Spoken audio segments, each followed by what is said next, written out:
So maybe one thing I want you to think about whenever, because I just texted you talking about the tactic.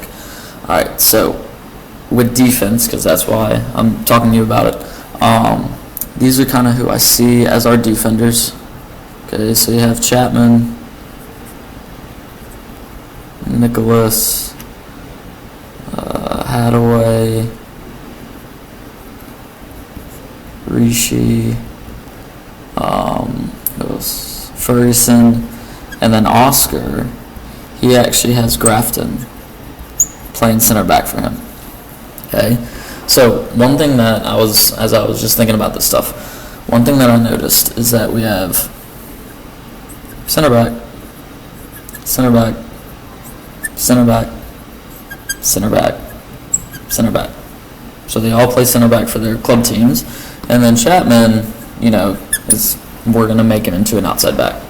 So one thing, because I just watched the U.S. men's national game against Japan, and one thing that they did, and the only reason I kind of noticed it is because it was actually my friend that was playing, and he was playing this. So they usually play like we do.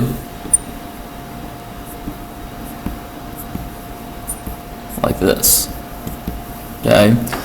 And, we're used to having, one of our two backs go up, but the thing is that no matter who we put here, they're not going to have that kind of dynamic thought process.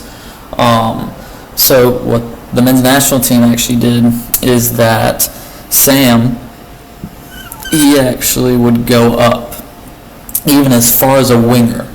And then again, if you think about it, we'll have like Mason and Aiden here. Neither one of them really play winger very much. They usually play forward.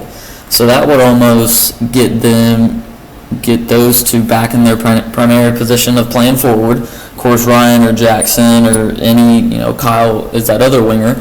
But being able to get Chapman into space, and I'm going to be working with especially Chapman and even with during conditioning, I'm going to keep them for 20 more minutes because these three positions are going to be the ones that are running a ton. And I think when Chapman's with this club team, he doesn't get pushed as much as whenever he's with us.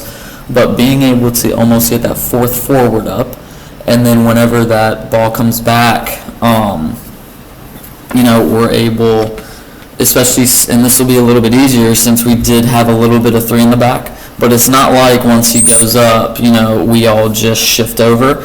There's still that little bit of gap, but Chapman's going to be able to come back. If they do come down that side, we have one of our defensive center mids that's going to drop in that can push one of the outside backs up. But I feel like with Chapman, he's still dynamic with the ball. He's just not finding space to get it. Well, with this, he doesn't have to find space. He can get the ball. He's going to have a lane. He won't have to think. This sounds bad, but think very much. And we can get another attacking option. And then, because even though the men's national team lost, they actually did better in the second half whenever they had Sam going up and almost becoming that fourth forward. And even whenever he would get back, unless it was it was just a massive counterattack and he'd be sprinting back, he only really got back to right there. So it was almost like they had three center mids and attacking center mid, and that'll help with our pressure. That'll help with cutting off passing lanes and everything like that. So I just kind of wanted to see what you thought about it, stepping through it, and just let me know.